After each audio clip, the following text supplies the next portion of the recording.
Hello students, आज हम पढ़ने वाले हैं कोऑर्डिनेशन एंड कंट्रोल। पूरा का पूरा चैप्टर आज की वीडियो में कवर करेंगे। तो सबसे पहले क्या पढ़ेंगे? हम पढ़ेंगे एनिमल्स, नर्व सिस्टम, फिर हम पढ़ेंगे कोऑर्डिनेशन एंड प्लांट्स और हार्मोन के बारे में। ये तीन ही मेनली टॉपिक हैं।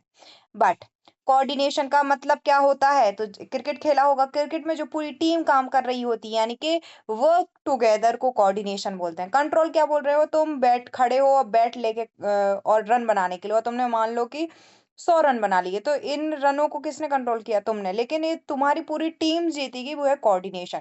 दूसरा एग्जांपल समझो, स्कूल जाते हो तुम, तो स्कूल में टीचर तुम्हारा स्टडीज को कंट्रोल कर रहे होते हैं या तुम स्टडी को कंट्रोल कर रहे हो, लेकिन तुम्हारी पूरी लाइफ जो है मम्मी पापा से, टीचर्स जैसे मैं तुम्हारी मेंटर हूँ तो मुझसे, और साथ में तुम्हारे फ्रेंड से, सबसे चल रही, तो वो कोऑर्डिनेशन है कि ताकि उसमें पूरी चीजें आती हैं, कंट्रोल एग्जैक्टली किसी चीज को।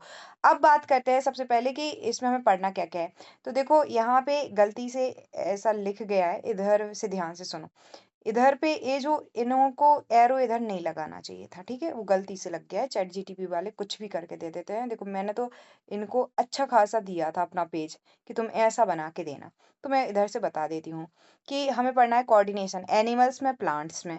अब इतना ही इधर से इधर समझा देते हैं। ये सुंदर लग रहा है, वो मेरी हैंड राइटिंग है, ज्यादा सुंदर नहीं है। तो कोऑर्डिनेशन का मतलब क्या होता है? The process by which on organism respond to changes in its environment, तो उसको कोऑर्डिनेशन बोलते हैं। अब कोऑर्डिनेशन एनिमल्स में कैसे होता है, प्लांट्स में कैसे होता है? एनिमल्स में जो है वो नर्व सिस्टम के थ्रू हो सकता है या फिर एंडोक्राइन सिस्टम के थ्रू हो सकता है। ये दोनों चीजें हैं क्या? तो नर्व सिस्टम का मतलब क्या है कि detect change quickly and send impulses, यानी कि जो क्विक चेंज होते हैं उनसे और उनके लिए जो इम्पल्सेस भेजे जाते हैं वो नर्व सिस्टम से देखे जाते हैं। फिर एंडोक्राइन में क्या है? एंडोक्राइन में है release hormone in blood for long term response. अब जैसे कि तुम अपने कोई आ गया तुम्हें मारने के लिए, तुम खड़े रहोगे या भागोगे, ये कौन डिसाइड करेगा? तो अगर इम्पल्सेस तुरंत आते हैं तो वो तो तुरंत के तुरंत काम कर देंगे। लेकिन अपन को लॉन्ग टर्म में कोई रिस्पॉन्स को होल्ड करने की जरूरत, तो वो एंडोक्राइन, और जिस ग्रोथ करने के लिए बहुत सारी अलग अलग चीजें होती हैं, तो उनके लिए एंडोक्राइन सिस्टम, इनमें हम हार्मोन्स ही पढ़ते हैं मेनली। वैसे ये एंडोक्राइन सिस्टम है, या मतलब ग्लैंड देखेंगे। ग्लैंड में दो तरीके की ग्लैंड होती हैं, उनमें से एक होती है एंडोक्राइन ग्लैंड्स, एक होती है एक्सोक्राइन ग्लैंड्स। लेकिन तुम्हारे में है एंडोक्राइन सिस्टम, तो उसके बारे में हम ज्यादा अच्छे से पढ़ेंगे। अब नर्व सिस्टम, नर्व नर्व मतलब जो नसें होती हैं, इनका जो सिस्टम है नर्व सिस्टम कहलाता है। जैसे हमने पढ़ा एक्सक्रिएशन सिस्टम, न्यूट्रिशन के लिए जो सिस्टम था, रेस्पिरेशन का, वैसे ये नर्व सिस्टम है। यानी कि ये अब ये दो तरीके का होता है, सेंट्रल नर्व सिस्टम और peripheral nerve system. Central nerve system में क्या आएगा? ब्रेन आएगा और स्पाइनल कॉर्ड आएगी, ब्रेन आएगी और स्पाइनल कॉर्ड आएगा। ब्रेन जो है ये मेनली सारे फंक्शंस को कंट्रोल करता है। स्पाइनल कॉर्ड क्या करता है? बॉडी और ब्रेन के बीच जो मैसेजेस है उनका आदान प्रदान करता है। फिर पेरिफेरल नर्व सिस्टम का क्या जरूरत है? तो पेरिफेरल का मतलब देखो, ये जो सेंटर की चीज होती है वो सेंटर की कहलाती है। जैसे कि आंख है, तो इसको कहते हैं सेंटर विजन, अगल बगल के को कहते हैं पेरिफेरल विजन। तो जो मेन काम है वो तो कौन कर रहा है? सेंट्रल विजन कर रहा है, मतलब कि सेंट्रल नर्व सिस्टम कर रहा है, सॉरी। तो सेंट्रल नर्व सिस्टम, अब लेकिन उधर तक नसों का मतलब कि नर्व का आना जाना जो है उनसे जुड़ने के लिए, तो वो जो होती हैं उनको बोलते हैं पेरिफेरल नर्व सिस्टम। कनेक्ट जो सीएनएस है, यानी कि जो सेंट्रल नर्व सिस्टम है, उसको बॉडी से जोड़ने का काम करती है मेनली ये पेरिफेरल नर्व सिस्टम। तो ये दो तरीके का होता है, क्रॉनिकल नर्व सिस्टम, वो क्रॉनिकल नर्वसिस पेरिफेरल नर्व सिस्टम में, और दूसरी है स्पाइनल नर्व। तो ये जो क्रॉनिकल नर्व्स होती हैं, ये क्या करती हैं? बॉडी को ब्रेन से जोड़ने का काम करती हैं। और स्पाइनल नर्व्स क्या होती हैं? स्पाइनल कॉर्ड से इनको जोड़ती हैं। अब आते हैं हम किस पे? मेनली ब्रेन पे। तो अब ब्रेन के भी तीन पार्ट होते हैं, फोर ब्रेन, मिड ब्रेन और हाइंड ब्रेन। इनकी बात करेंगे अपन अभी, अभी ही कर लेते हैं, चलो। तो सबसे पहले यहाँ पे ये जो ब्रेन है उसके तीन पार्ट है। वैसे तो इसके बारे में पूरी पीएचडी एक एक चीज के बारे में करें तो हम साइंटिस्ट बन सकते हैं, लेकिन चैप्टर में जितना है उतना हम पढ़ा देते हैं अभी आपको। जब आपको बहुत ज्यादा पढ़ना होगा और अगर आप बायोलॉजी लोगे तो 11th में जरूर पढ़ाऊंगी। लेकिन क्योंकि ब्रेन ब्रेन जितनी सोचो ना, पूरे के पूरे शरीर, हमने लास्ट चैप्टर में क्या पढ़ा था? हमने लास्ट चैप्टर में पढ़ा था न्यूट्रिशन के बारे में पढ़ा था, हमने रेस्पिरेशन के बारे में पढ़ा था, हमने ट्रांसपोर्टेशन के बारे में पढ़ा था, हमने एक्सक्रीशन। ये सब लोग जो काम कर रहे हैं उसको कंट्रोल और कोऑर्डिनेट कौन कर रहा है? कि सारे लोग एक साथ में काम कर पा रहे हैं। जैसे एक टीम का कैप्टन होता है ना, वैसे ही पूरे के पूरे शरीर को कौन वो कर रहा है, कोऑर्डिनेट कर रहा है? तो वो ब्रेन कर रहा है कंट्रोल करने का काम। तो इतना इतना मतलब कि इम्पोर्टेंट चैप्टर भी है और इतना गहरा है कि अगर मैं एक-एक चीज़ में घुसते जाऊँ ना, तो पता चले अंदर ही अंदर चली जाऊँगी। तो जो जितना तुम्हारे चैप्टर में इम्पोर्टेंट है, तुम्हारे लिए ज़रूरी है उतना। और अभी पता नहीं जाने कितनी खोज होगी, कितना नया-नया रिसर्च होगा, उसके बाद में और भी बहुत सारी चीज़ें आएँगी। लेकिन जो बिल्कुल इम्पोर्टेंट है चैप्टर के अकॉर्डिंग वो देख लेते हैं। तो फोर ब्रेन, मिड ब्रेन और हाइंड ब्रेन, 3 ब्रेन होते हैं। एक है सेरिब्रम। सेरिब्रम क्या करता है? जो थिंकिंग, तुम अभी सोच रहे हो ना, अभी जो भी तुम सोच रहे हो, वो काम कौन कर रहा है? कौन-सा ब्रेन कर रहा है? सेरिब्रम। अब बताओ, मेमोरी का, जब तुम सीखते हो कुछ चीज़ तो तब कौन-सा ब्रेन कर रहा होता है काम? तब भी सेरिब्रम कर रहा होता है। इंटेलिजेंस, जो भी तुम्हारी बुद्धिमत्ता है कि किसी चीज़ को तुम बहुत जल्दी अंडरस्टैंड कर लेते हो, बोलते हो, मतलब कि अंडरस्टैंड कर लेते हो, इन सबको इंटेलिजेंस कहते हैं। दूसरा पार्ट है थैलेमस। क्या है? थैलेमस। तो सेरिब्रम हो गया, थैलेमस और हाइपोथैलेमस। थैलेमस क्या करता है? हमने सेंसेस पढ़ेंगे अभी, कौन-कौन सी सेंसेस होती हैं, जैसे कि आँख, कान, नाक, मुँह और ये पूरी बॉडी जो हम फ़ील करते हैं। तो ये इसका स्टेशन के रूप में जो सेंसरी सिग्नल्स को लेने का काम करता है, कौन करता है? थैलेमस करता है। लेकिन हमें भूख लगाई है, हमें प्यास लगाई है, हमारे शरीर का टेम्परेचर, ये सब कुछ कौन देखता है? हाइपोथैलेमस देखता है। तो फोर ब्रेन में आपको ये 3 याद रखना है। कौन-कौन से? मेरे साथ बोलो। 10 बार बोलना है पारस तुम्हें तो ये। Cerebrum, cerebrum, cerebrum, thalamus, thalamus, thalamus, hypothalamus, hypothalamus, hypothalamus. ठीक है? मिड ब्रेन, मिड ब्रेन में क्या है? टेक्टम। अभी इसको हम डिटेल में पढ़ेंगे एनसीईआरटी बुक के अंदर। अभी तो मैं केवल और केवल समझा रही हूँ कि पढ़ना क्या है अपन को। तो टेक्टम क्या करता है? विजुअल और ऑडिटरी रिफ्लेक्शन का के बारे में बताता है। टेगमेंटम क्या करता है? पाथवे देता है किसके लिए? नर्व सिग्नल्स के लिए। और सेरिब्रल क्या करता है? इन दोनों को जोड़ता है, मिड ब्रेन और हाइड ब्रेन को, हिंड ब्रेन को, ठीक है? अब हिंड ब्रेन जो है, इसके भी 3 पार्ट होते हैं, पोन्स, सेरिब्रेबेलम, से देखो इधर था सेरिब्रम, इधर था सेरिब्रल। अभी मैंने गलती से पता नहीं सेरिब्रम तो नहीं बोल दिया, बट आप समझो, टेक्टम, टैगमेंटम और सेरिब्रल। सेरिब्रम, ब्रल और इधर है सेरिबेलम। तो सेरिबेलम क्या करता है? तुम जितने भी बैलेंस के काम करते हो, जैसे साइकिल चलाते हुए बैलेंसिंग करनी पड़ती है, गाड़ी चलाते हुए कुछ भी, तो ये बैलेंस का काम कौन देखता है? सेरिबेलम देखता है। पोन्स क्या काम करता है? ब्रिज की तरह काम करता है ब्रेन और पार्ट्स के बीच में। और जो ये मॉड्यूला है, ये क्या करता है? इनवॉलेंटरी जितने भी काम हैं, जैसे क्या हो गया आपका इनवॉलेंटरी काम में, क्या आ जाता है आपका? आपका इनवॉलेंटरी में हार्ट बीट, ब्रीथिंग, ये सब कुछ आ जाएगा, ठीक है? तो इन सब के बारे में। तो ये तो अभी अपन ने क्या देखा? नर्व सिस्टम देखा। नर्व सिस्टम किस में देखा? नर्व सिस्टम है ह्यूमन में देखा। अब एंडोक्राइन सिस्टम में हम पढ़ेंगे हार्मोन्स। तो ये हार्मोन्स कौन निकालता है? ग्लैंड्स निकालती हैं। कौन कौन सी ग्लैंड्स आपके चैप्टर में है? पिट्यूटरी है, थायराइड है, पैराथायराइड ग्लैंड है। कहाँ पे होती हैं? कौन सा हार्मोन निकालती हैं? क्या इनके काम होते हैं? बढ़िया सा एक हमने टेबल बनाई है, आपको सब समझाएंगे, ठीक है? फिर अपन को प्लांट्स में पढ़ना है, कोऑर्डिनेशन प्लांट्स में कैसे होता है। तो प्लांट्स में भी देखो 2 तरीके का होता है, नॉस्टिक मूवमेंट और एक होता है ट्रॉपिक मूवमेंट। नॉस्टिक मूवमेंट और ट्रॉपिक मूवमेंट क्या है? तो देखो, एक मूवमेंट जिसमें ग्रोथ इन्वॉल्व नहीं होती है उसको बोलते हैं नास्टिक मूवमेंट। जिसमें ग्रोथ इन्वॉल्व होती है उसको बोलते हैं ट्रॉपिक मूवमेंट। तो nastic movement, tropic movement. Nastic movement मतलब कि इसमें थिग्मो नास्टी, थिग्मो नास्टी मतलब टच करने से, जैसे छुई मुई का पेड़ है तो उसको टच करने से क्या हो जाता है? वो कुछ ना कुछ मतलब जैसे कि छुई-मुई का पेड़ छुओ तो वो फ़ॉलो कर लेता है अपने आप को। फोटोनास्टी में क्या होता है? फ्लावर्स ओपन होते हैं लाइट की प्रेजेंस में। अ, और ये डार्कनेस, ये तुम्हारे चैप्टर में है नहीं, तो ये दोनों 2 ज़्यादा इम्पोर्टेंट है, तो इनको देख लेना थोड़े ध्यान से। और एक है ट्रॉपिक मूवमेंट। ट्रॉपिक मूवमेंट में ग्रोथ इन्वॉल्व होती है, लिखा है ना, movement in response to stimuli related to growth. अब फोटोट्रोपिज्म, हाइड्रोट्रोपिज्म, जियोट्रोपिज्म, ये सभी इम्पोर्टेंट है, क्योंकि हाइड्रोट्रोपिज्म पे क्वेश्चन आया है या पूछ सकते हैं वो। तो फोटो का मतलब क्या होता है, लाइट। तो ग्रोथ जब लाइट से हो तो उसको बोलेंगे फोटोट्रॉपिज्म। हाइड्रोट्रॉपिज्म मतलब पानी से हो। तो ग्रोथ जब वाटर से होती है तो उसको क्या बोलते हैं अपन, उसको बोलते हैं हम हाइड्रोट्रॉपिज्म। जब ग्रेविटी मतलब गुरुत्वाकर्षण से जो ग्रोथ हो तो उसको बोलते हैं जियोट्रॉपिज्म।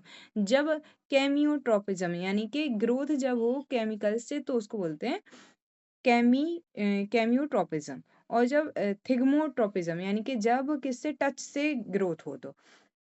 अब जैसे इधर पे कुछ हार्मोन्स थे ह्यूमंस के अंदर, अपन को एंडोक्राइन सिस्टम में पढ़ना है, वैसे ही कुछ हार्मोन्स प्लांट्स के भी हैं।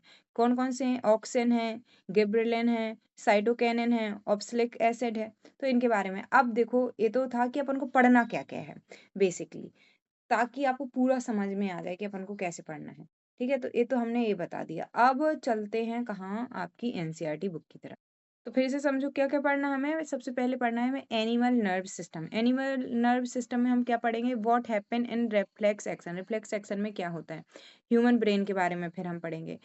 How are the tissues protected, tissues को कैसे प्रोटेक्टेड किया, मतलब कि जैसे ब्रेन है, अब ब्रेन को कैसे अपन प्रोटेक्टेड करेंगे।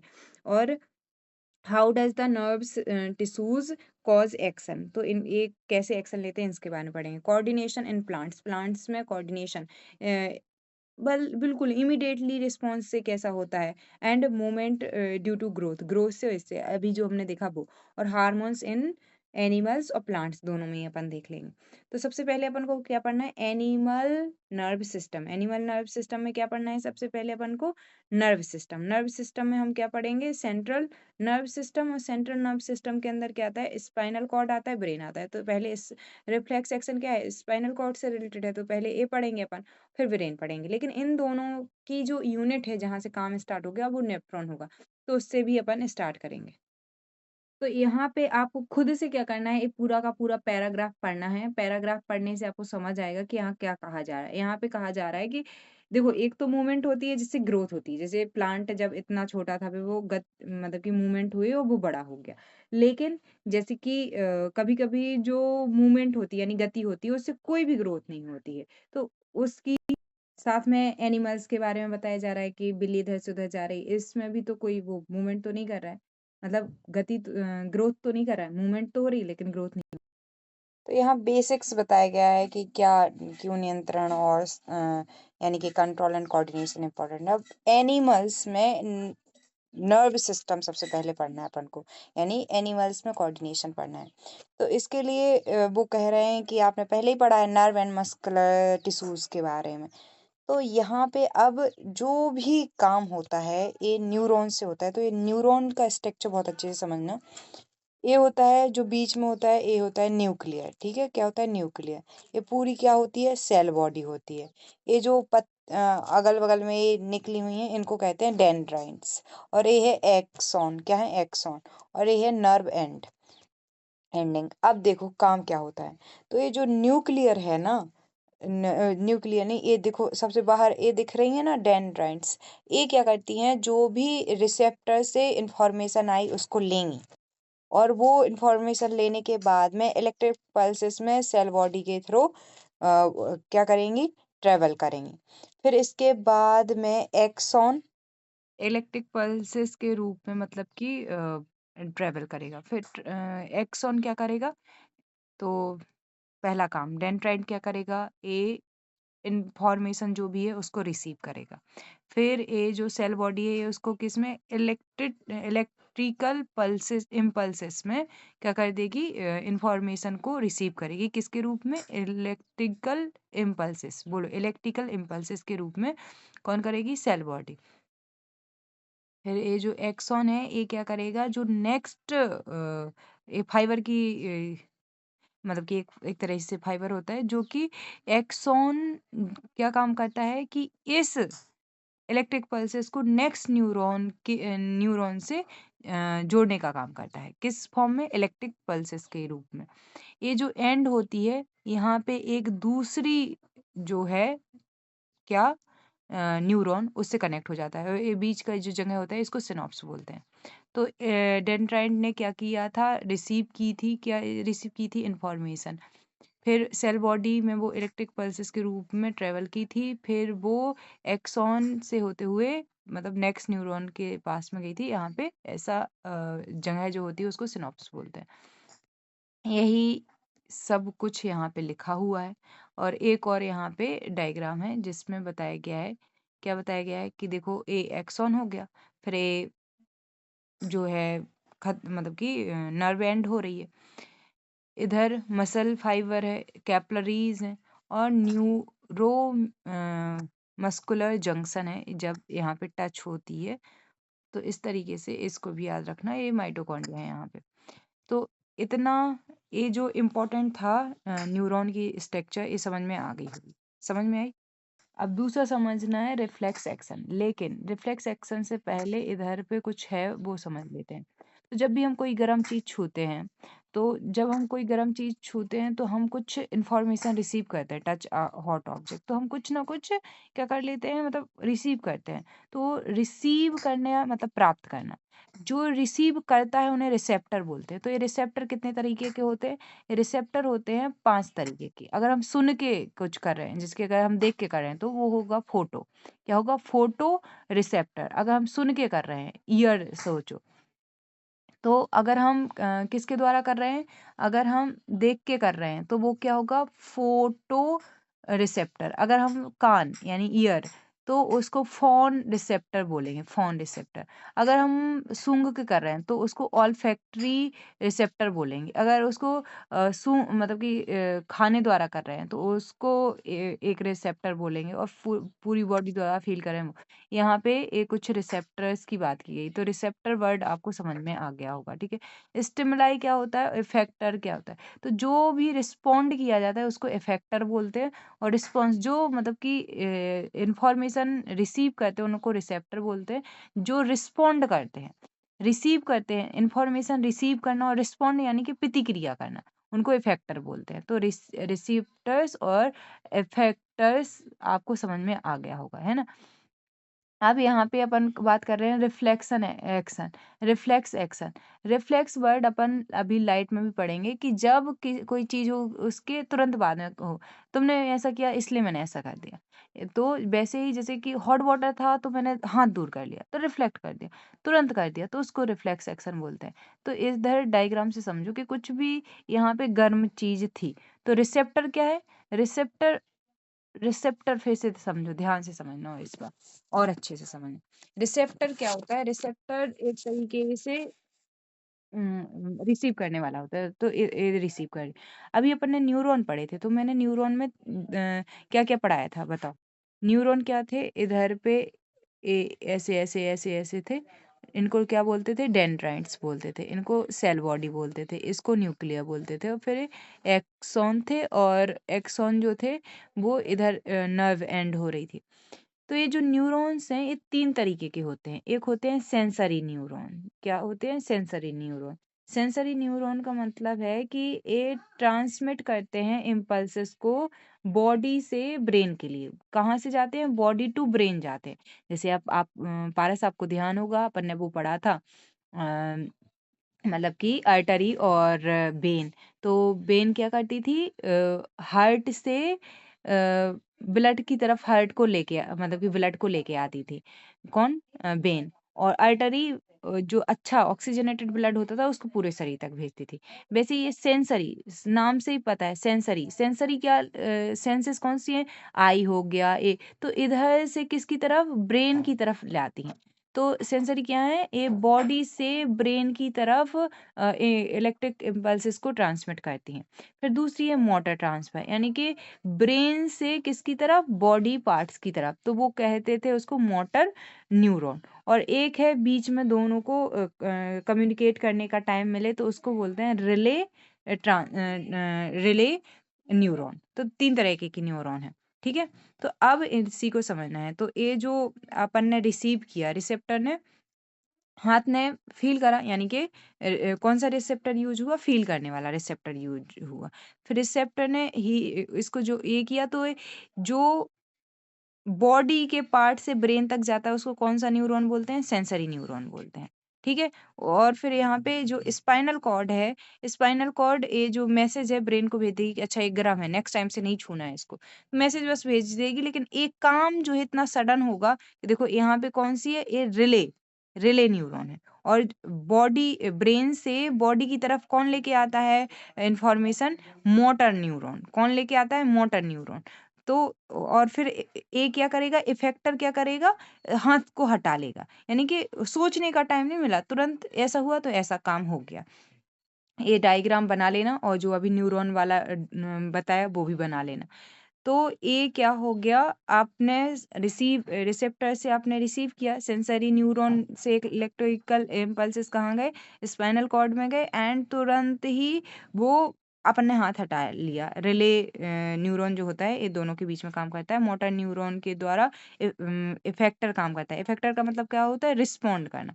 सो जो मसल इन आर्म है इस वाली सिनारियो में, उसने हाथ को हटा लिया। तो ए बना लेना। अब दूसरा है यहाँ पे अपन को क्या पढ़ना है? Human brain.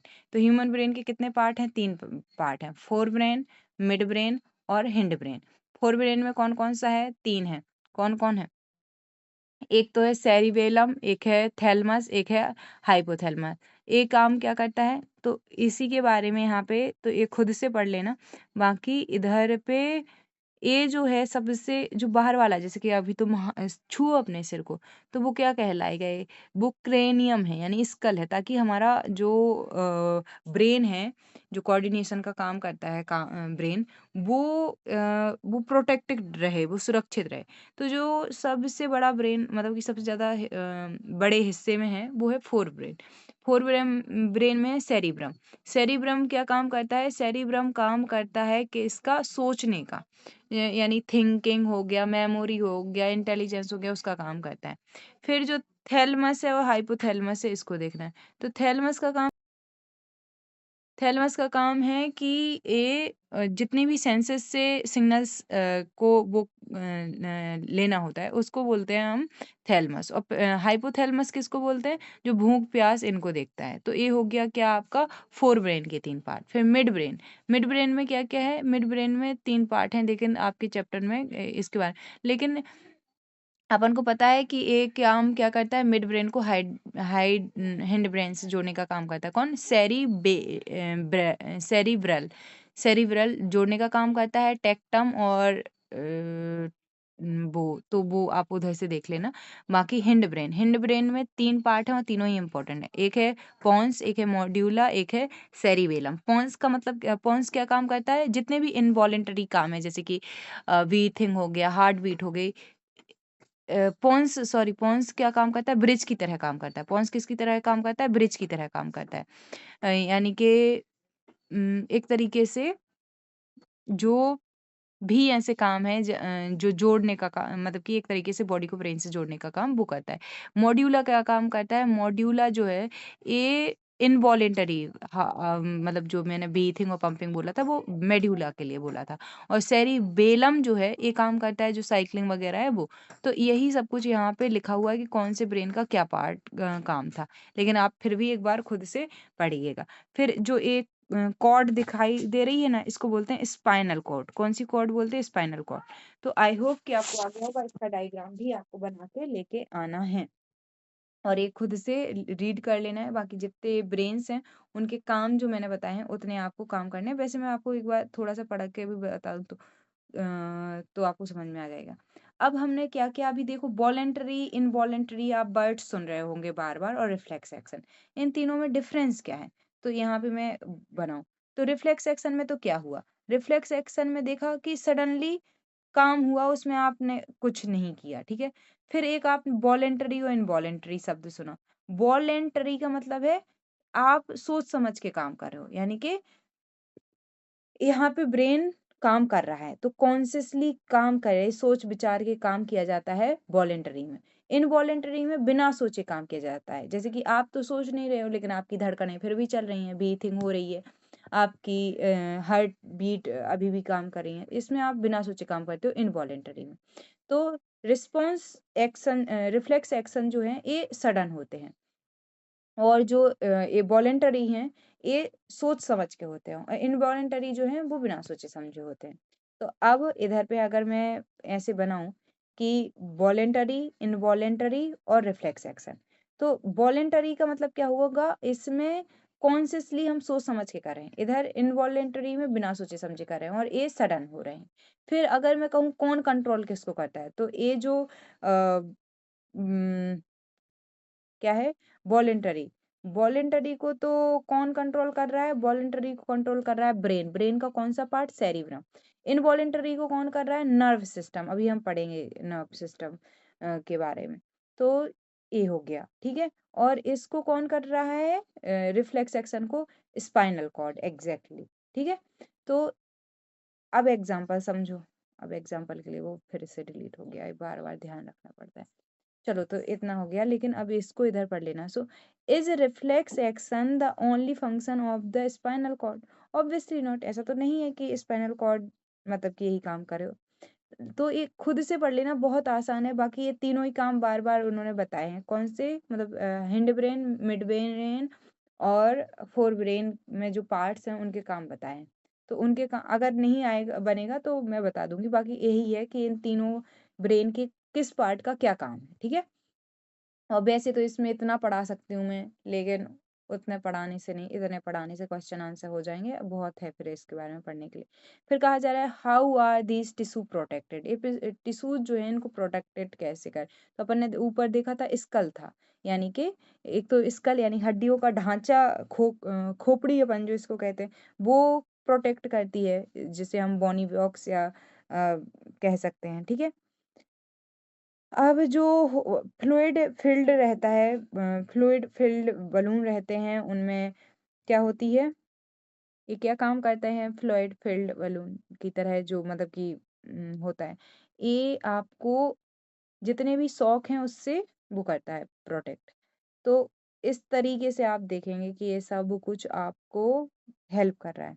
फिर ये काम कैसे करता है, देखो यहाँ बहुत खूबसूरती से कुछ कहा जा रहा है कि in other word we can say, जब एक्शन या मूवमेंट होती है तो फाइनल जॉब कौन करता है, मतलब कि when the action or movement is to performed, muscular tissue will do final job, ये फाइनल जॉब करते हैं। How do animal muscle move, animal muscle जो है वो मूव कैसे करता है। सो जब नर्व इम्पल्स रीच करती हैं मसल को, तक पहुंचती हैं, तब मसल फाइबर मस्ट मूव, तो उसको मसल फाइबर को मूव करना ही पड़ता है जब इम्पल्स, नर्व इम्पल्स वहां पहुंचते हैं। How does muscle cell move, अब पूछा जा रहा है कि मसल सेल बताओ कि मसल सेल कैसे गति करती है, चलती है। तो the simplest notion of movement at the cellular level is that muscular muscle cell will move by changing their shapes, shape में चेंज होने की वजह से वो मूवमेंट करता है। सो नेक्स्ट क्वेश्चन फिर पूछा जा रहा है कि ये बताओ कि how do muscle cell change shape, इससे जो है इस शेप ही क्यों चेंज करती है, कैसे चेंज करती है। So the answer must lie in the chemistry of cellular compounds, cellular compounds की केमिस्ट्री पे मतलब कि इससे आंसर मिलेगा। Muscle cell have special protein, muscle cell के पास स्पेशल प्रोटीन होता है that change both their shape, जो कि शेप को और उसकी अरेंजमेंट को, दोनों को चेंज करती हैं, in the response to nerve electric pulses. जब ये ऐसा होता है तो न्यू अरेंजमेंट बनता है, these proteins give the muscle cell a sort of form. और remember when we talked about muscle tissue in class 9th, there was different kind of muscle such as voluntary muscle and involuntary muscles based on we had discussed so far. What do you think the difference between them? अब देखो ये बात की जा रही है कि ये काम कैसे करते हैं, तो ये अपन ने पढ़ा कि नर्व टिश्यू कैसे मतलब इंफॉर्मेशन कलेक्ट करते हैं और सेंड करते हैं, sends it around the body, process information and make decision, decision लेते हैं, and convey decision to muscles for take action. तो क्या होता है कि अपन ने पूरी की पूरी बात समझी कि ब्रेन है, तो ब्रेन ने पहले इंफॉर्मेशन ली, फिर उसको क्या किया, उसको प्रोसेस किया इंफॉर्मेशन को, फिर डिसीजन बनाया, और डिसीजन मतलब इंफॉर्मेशन के बेस पे डिसीजन बनाया और फिर उसके बाद कन्वे किया कि क्या एक्शन लेना है मसल्स को, तो हाथ ने वो किया। तो ये पूरा होता है तो कैसे होता है? तो कहा जा रहा है कि देखो, जब भी कुछ काम किया जाता है तो फाइनल काम जो कौन करता है? मसल करती है। लेकिन मसल कैसे करती है? तो फिर कहा गया कि मसल इसलिए ऐसे करती है क्योंकि मसल मूवमेंट करती है। तो मूवमेंट कैसे करती है? तो कहा गया शेप और शेप में चेंज होने की वजह से। शेप में क्यों चेंज होता है? तो फिर इसके लिए जो मतलब कि एक तरीके की अरेंजमेंट होती है, स्पेशल प्रोटीन होते हैं, वो चेंज करते हैं, तो उससे होती है। अब इसके लिए 9th चैप्टर अगेन, 9th का जो टिश्यू चैप्टर है वो इम्पोर्टेंट था, आपको उसका थोड़ा-सा बेसिक्स पता हो, बट ओके। तो ये क्वेश्चंस हैं कुछ, क्या क्वेश्चन है? What is difference between reflex action and walking? तो वॉकिंग क्या है? अपन वॉलंटरी कर रहे हैं, तो ब्रेन इन्वॉल्व है, और एक कौन-सी एक्शन है? एक वॉलंटरी एक्शन है। रिफ्लेक्स एक्शन क्या है? रिफ्लेक्स एक्शन एक मतलब कि रिफ्लेक्स एक्शन है जो कि इनवॉलेंटरी है, सडन है, ठीक है? इसमें कोई भी ब्रेन डायरेक्टली कंट्रोल नहीं कर रहा है। What happen at the synapse between two neuron के बीच में सिनॉप्स जो होते हैं उनके बारे में पूछा जाए। विच पार्ट ऑफ द, तो एक काम करती हूँ मैं, सीधे ही क्वेश्चन इसके अभी करवा दूं या बाद में करवा दूं? पहले एक बार तुम खुद से लिखने की कोशिश करना कितना बनता है।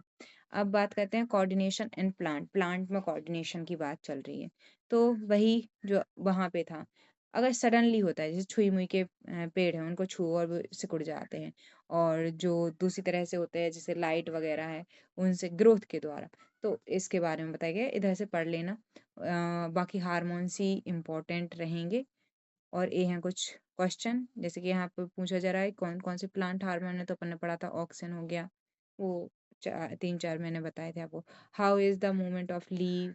सो ये पूरे खुद से करके आना, और खुद से करके आना या फिर मैं बता दूंगी, लेकिन अभी नहीं, मतलब कि आपके क्वेश्चन के आंसर्स देने के बाद। अब बात करते हैं किसके बारे में, एक ग्लैंड वगैरह के बारे में। तो यहाँ पे मैंने एक अच्छा सा वो बनाया है आपके लिए। हाँ, ये है। तो एंडोक्राइन ग्लैंड, अब ग्लैंड क्या होती है? तो एक जैसी जो वो होती हैं, स्पेशल स्ट्रक्चर, मतलब सेल्स के ग्रुप का, वो एक जैसे फंक्शन करती है, उन्हें ग्लैंड बोलते हैं। ग्लैंड कितनी तरह की होती है? एंडोक्राइन ग्लैंड और एक्सो, इधर एक्सो बस लगा देती, एक्सोक्राइन ग्लैंड, ठीक है? एन डी को हटा के, तो एक्सो।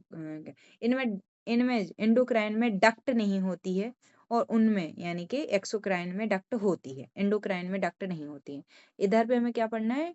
एंडोक्राइन के बारे में पढ़ना है। तो कहाँ पे कौन है, पहले तो ये पढ़ना है। तो सबसे पहले तो मैं आपको बुक से पढ़ा देती हूँ कुछ कुछ, फिर ये आपको डायग्राम बता दूंगी। तो हार्मोन इन एनिमल्स, एनिमल्स में जो हार्मोन है उनकी बात करते हैं। तो यहाँ पे कहा जाए कि आप किसी से लड़ने के लिए खड़े हो, तो लड़ोगे, भागोगे, करोगे क्या? वो तो काम तुरंत करता है नर्व सिस्टम। तो उसके बाद में ये फिर बताए गए हैं कहाँ पे क्या होता है। तो यहाँ पे सबसे इम्पोर्टेंट है कुछ ग्लैंड्स के बारे में। तो यहाँ पे है पीनियल ग्लैंड, यहाँ पे इधर पे है पीनियल ग्लैंड, यहाँ पे है पेट्यूटरी ग्लैंड, ठीक है? ये दो ग्लैंड बस इधर से याद रख लेनी है। फिर इधर है गले पे थायराइड ग्लैंड, और ये है पैराथायराइड ग्लैंड। तुम लोगों ने देखा होगा, हाँ अभी फिर बताऊंगी। फिर ए है थाइमस ग्लैंड यहाँ पे, ठीक है? और ये दोनों ही किडनी जो होती है, किडनी के ऊपर इधर और इस साइड, दोनों साइड एडिनल ग्लैंड पाई जाती है। कौन सी ग्लैंड? एडिनल। पैनक्रियाज भी एक तरीके की ग्लैंड है, और ये मेल्स में होते हैं टेस्टिस, और ओवरी होती हैं जो वो होती हैं फीमेल में। तो जैसे कि जो ये पीनियल ग्लैंड जो होती है, पीनियल ग्लैंड से पहले हम पिट्यूटरी ग्लैंड पढ़ेंगे। पिट्यूटरी मोस्ट इंपॉर्टेंट ग्लैंड है, क्यों? क्योंकि ये ग्लैंड ग्रोथ यानी कि वृद्धि करने में, एक हमारे बढ़ने में इंपॉर्टेंट है।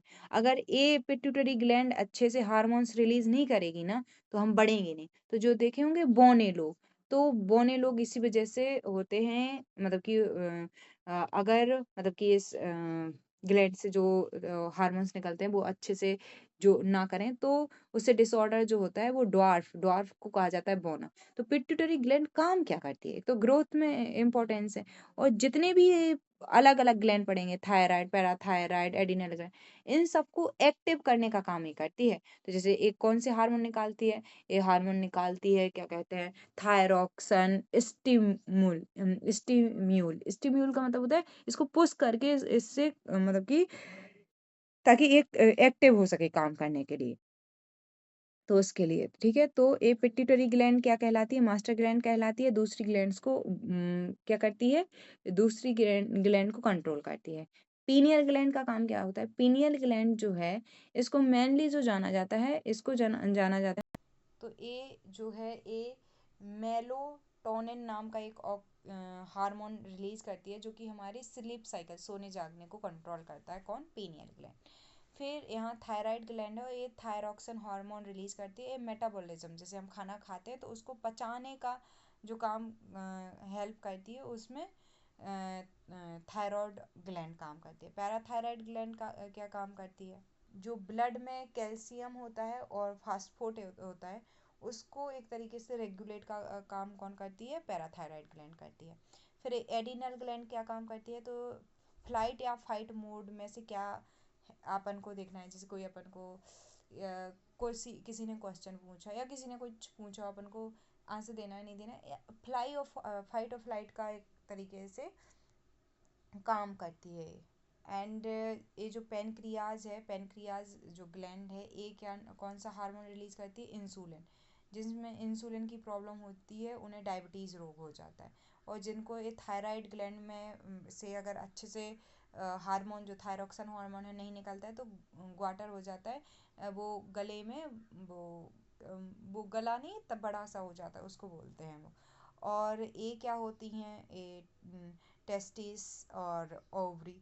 तो जब 12-14 साल के लड़के होते हैं तो उनमें कुछ चेंजेस आते हैं, मतलब आवाज़ का भारी होना, अलग डिफरेंट डिफरेंट बॉडी पार्ट्स में हेयर्स आना, या गर्ल्स में भी ऐसे ही चेंज होते हैं। तो वो ओवरी यानी कि टेस्टिस, तो ये जो एक ग्लैंड होती है उनसे मतलब कि जो हार्मोन्स निकलते हैं उसकी वजह से होते हैं। इधर पे चलो, इधर अब हम समझते हैं इसको एक टेबल से। तो इधर पे एक टेबल तो इसी एनसीईआरटी वाले चैप्टर में है, तो खुद से कर लेना। ग्रोथ हार्मोन के लिए कौन इंपॉर्टेंट है? तो इधर हार्मोन पढ़ेंगे, यहाँ पे ग्लैंड किस ग्लैंड से रिलेटेड है उसके बारे में पढ़ेंगे, फंक्शन पढ़ेंगे। तो ग्रोथ की बात कौन कर रहे थे? पिट्यूटरी ग्लैंड कर रही थी। ये क्या करती है? जितने भी ग्रोथ ऑर्गन्स हैं उन सबको स्टिम्युलेट करती है। स्टिम्युलेट का मतलब सक्रिय करने का काम करती है। दूसरा है जो है वो है ग्लैंड, थायराइड ग्लैंड, इससे थायरॉक्सिन हार्मोन निकलता है और ये मेटाबॉलिज्म का काम करती है, यानी पचाने का खाना में जो पचाने का काम है उसको रेगुलेट करती है, यानी कि नियंत्रित करती है। इंसुलिन, इंसुलिन कहाँ से निकलता है? पैनक्रियास से निकलता है। और ये काम क्या करता है? रेगुलेट करता है ब्लड शुगर लेवल को। टेस्टोरेन का काम क्या करता है? टेस्टिस रिलीज करता है। ये जो मेल सेक्स ऑर्गन होता है उसके डेवलपमेंट में इम्पोर्टेंट होता है। ओवरीज जो है ये प्रोजेस्टेरोन कहलाते हैं, उससे मतलब कि ये जो ओवरी ग्लैंड से वो हार्मोन निकल रहा होता है, और ये development of female sex organ के लिए यूज मतलब कि इम्पोर्टेंट होता है। और इससे ये रेगुलेट करता है मेंस्ट्रुअल साइकिल को। क्या होती है ये साइकिल? ये नेक्स्ट चैप्टर में पढ़ेंगे, इस पे क्वेश्चन आता है। एडिनल ग्लैंड से एडिलीन हार्मोन निकलता है जो फाइट और फ्लाइट का काम करता है। ये ऊपर पड़े हुए हैं, ये भरने के लिए बताया गया है। यहाँ पे रिलीजिंग हार्मोन, कौन सा hormone? Pituitary gland to release stimulate pituitary gland to release hormone. ठीक है, तो इसके बारे में यहाँ पे भर लेना, ये आपका होमवर्क में रहेगा। बाकी ए हो गई, लेकिन अब मैं और अच्छे से आपको एक बार अपनी तरीके से एंडोक्राइन ग्लैंड्स इस तरीके से समझा देती हूँ ताकि आपको अच्छे से समझ में आ जाए। तो यहाँ पे ग्लैंड्स लिखी हुई हैं, हार्मोन्स लिखे हुए हैं, मेन फंक्शन लिखा हुआ है, डिसऑर्डर लिखा है। यही वहाँ पे भी था, लेकिन यहाँ पे थोड़ा सा प्रॉपरली है। तो ऊपर सबसे ऊपर क्या था, कौन सी ग्लैंड थी? फिर 2 ग्लैंड्स याद रखनी है सिर में, मतलब कि इधर ऊपर, पीनियल ग्लैंड और पिट्यूटरी ग्लैंड। फिर थायराइड और पैराथायराइड, और उसके नीचे जो है वो थाइमस। तो थायराइड पैराथायराइड गले में, और ये इधर नीचे की तरफ थोड़ा, कौन सी? थाइमस। फिर किडनी के ऊपर एडिनल ग्लैंड, और पेनक्रियाज अपन ने वो पढ़ा था ना ऐसे, यानी कि जो छोटी आंत थी, यानी कि स्मॉल इंस्टाइन, उसके इधर पे थी, ठीक है। तो वहाँ पे अब बात करते हैं कि जो अपन टेबल देख रहे थे, तो सबसे पहले पीनियल ग्लैंड यहाँ पे लिखी हुई है। तो पीनियल ग्लैंड जो है वो काम क्या करती है? मेलाटोनिन हार्मोन निकालने का काम करती है। ये हार्मोन क्या करता है? रेगुलेट करता है स्लीप साइकिल को, यानी कि उठने जागने को, बायोलॉजिकल क्लॉक की तरह काम करता है। इससे क्या, अगर पीनियल ग्लैंड जो है और ये वो हार्मोन नहीं रिलीज करती है मेलाटोनिन, तो स्लीप डिसऑर्डर हो जाते हैं, यानी कि नींद नहीं आती है ठीक से। दूसरी है पिट्यूटरी ग्लैंड। पिट्यूटरी ग्लैंड को मास्टर ग्लैंड कहते हैं, क्यों? क्योंकि ये ग्रोथ हार्मोन भी रिलीज करती है। ग्रोथ हार्मोन का नाम है सोमेटोट्रोपिन, ठीक है। ये कंट्रोल करती है ग्रोथ को और रेगुलेट करती है बाकी सारी के सारे इंडोक्राइन ग्लैंड्स को। थायराइड ग्लैंड जो है, ये थायराइड ग्लैंड का क्या काम करती है? थायरोक्सिन हार्मोन रिलीज करती है। अगर इस, हाँ, और यहाँ पिट्यूटरी ग्लैंड की डिसऑर्डर क्या है? डॉर्फिज्म। ये बार बार आता है, किसी का याद रखना या नहीं, इन दोनों का याद रखना कि अगर पिट्यूटरी ग्लैंड ठीक से काम नहीं करती है तो बड़ी प्रॉब्लम हो जाती है, क्योंकि ये रेगुलेट करती है एंडोक्राइन ग्लैंड्स को। तो इंसान ऐसा बौना रह जाता है, उसकी हाइट पूरी हेल्थ, मतलब ग्रोथ नहीं हो पाती है पूरी तरीके से। और अगर थायराइड ग्लैंड में कोई, मतलब कि डिसऑर्डर होता है, थायराइड ग्लैंड की वजह से डिसऑर्डर होता है, तो ग्वाटर हो जाता है। तो ये क्या काम करता है? मेटाबॉलिज्म, मतलब खाने को पचाने का काम करता है। ये भी इंपॉर्टेंट है ग्रोथ के लिए। अगर खाना पचेगा नहीं तो कैसे काम चलेगा? फिर है पैराथायराइड ग्लैंड। पैराथायराइड ग्लैंड का काम क्या है? ये पैराथायरॉक्सिन हार्मोन्स रिलीज करती है। ये मेंटेन करती है कैल्शियम को और फास्फेट को ब्लड में, ठीक है। अब फिर है थाइमस, जो ग्लैंड है। थाइमस ग्लैंड का काम क्या है? ये थाइमोसिन हार्मोन रिलीज करती है और develop and strengthen the immune system. जो इम्यून सिस्टम होता है उसके लिए इम्पोर्टेंट होती है। अगर इम्यून सिस्टम वीक, अगर इसमें कोई डिसऑर्डर आता है तो वीक इम्यून सिस्टम हो जाता है, ठीक है। अब बात करते हैं एडिनल ग्लैंड के बारे में। एडिनल ग्लैंड जो है एडिलीन वो रिलीज करती है, क्या? Hormone. Prepare the body for the stress. Stress जो होता है उसके लिए प्रिपेयर करती है। फाइट और फ्लाइट, क्या करना है जब भी स्ट्रेस आए, कि फाइट करनी है कि इधर से निकलना है। एक अगर प्रॉब्लम करता है, मतलब अगर इसमें डिसऑर्डर होता है, तो रिड्यूस स्ट्रेस रिस्पॉन्स। टेस्टीज जो ग्लैंड है, ये टेस्टोरोन हार्मोन रिलीज करता है। ये कंट्रोल करता है मेल की प्यूबर्टी को, और ये सेक्सुअल जो, मतलब सेकेंडरी सेक्सुअल कैरेक्टर है, तो ये इम्पोर्टेंट होता है। डिले करता है प्यूबर्टी को, यानी कि अगर ये ग्लैंड जो है ये हार्मोन रिलीज ना करे तो बच्चा, जो लड़का है वो जो पुरुष बनने के लिए चाहिए होता है, उसमें दिक्कत करेगी। ओवरी क्या होती है? ओवरी होती है एक फीमेल में पाई जाने वाली सिमिलर चीज़, कि लड़कियों को प्रॉपरली, मतलब कि प्योबर्टी को कंट्रोल करती है। एस्ट्रोजन नाम का एक हार्मोन रिलीज करती हैं। और पेनक्रियाज जो है ये इंसुलिन एंड ग्लूकागॉन नाम के 2 हार्मोन रिलीज करता है। एक काम क्या करता है? ब्लड शुगर लेवल को रेगुलेट करने का काम करता है, ठीक है। इसकी कमी से डायबिटीज़ होता है। तो इन 3 को सीख लेना कि डायबिटीज़ किसकी वजह से होता है। तो डायबिटीज़ होता है आपके पेनक्रियाज, मतलब कि इंसुलिन और ग्लूकागॉन जो हार्मोन्स है, इनके अच्छे से ना काम करने की वजह से। वैसे तो इनके अंदर इतना बताया जा सकता है, क्योंकि ये एक एक हार्मोन नहीं है, कई और हार्मोन भी एक एक पिट्यूटरी, एक एक ग्लैंड निकालती हैं। लेकिन वो इतना बड़ा सिलेबस हो जाएगा कि वो बायोलॉजी 11th की बायोलॉजी में पढ़ाने लगूंगी। तो इस एक चार्ट को बार बार बना लेना है, और एक इसको बना लेना, इसको नहीं, इसको, इतने पार्ट को, ठीक है। तो आपको बहुत कुछ, हाँ अभी एक इम्पॉर्टेंट चैप्टर रह गया, प्लांट्स में जो हार्मोन होते हैं वो। तो जो ऑक्सिन हार्मोन होता है प्लांट्स में, इस सेल के लिए इम्पोर्टेंट होता है, ग्रोथ के लिए और फोटोट्रोपिज्म के लिए। जो गिबरेलिन होता है ये स्टेम के लिए ज़रूरी होता है और सीड के जर्मिनेशन के लिए इम्पोर्टेंट होता है। जो साइटोकिनिन है ये सेल डिवीजन के लिए इम्पोर्टेंट होता है, और ये जो लीव की यानी पत्ती की एज है उसको डिले करता है। लेकिन ये बहुत बुरा है ऑब्सिसिक एसिड, ये रोकता है ग्रोथ करने से, इसकी वजह से ड्वार्फ हो जाते हैं, मतलब कि बौना होता है पौधा। ये अच्छा नहीं है, कौन, ऑब्सिसिक एसिड, मतलब ग्रोथ के लिए अच्छा नहीं है। तो ऑक्सिन, गिबरेलिन, साइटोकिनिन, ऑब्सिलिक एसिड, ये हो गए।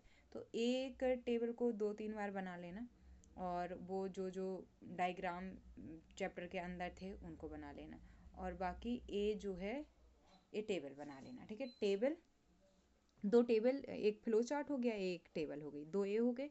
और वहाँ पे किस किस का डायग्राम, तो एक डायग्राम नेफ्रॉन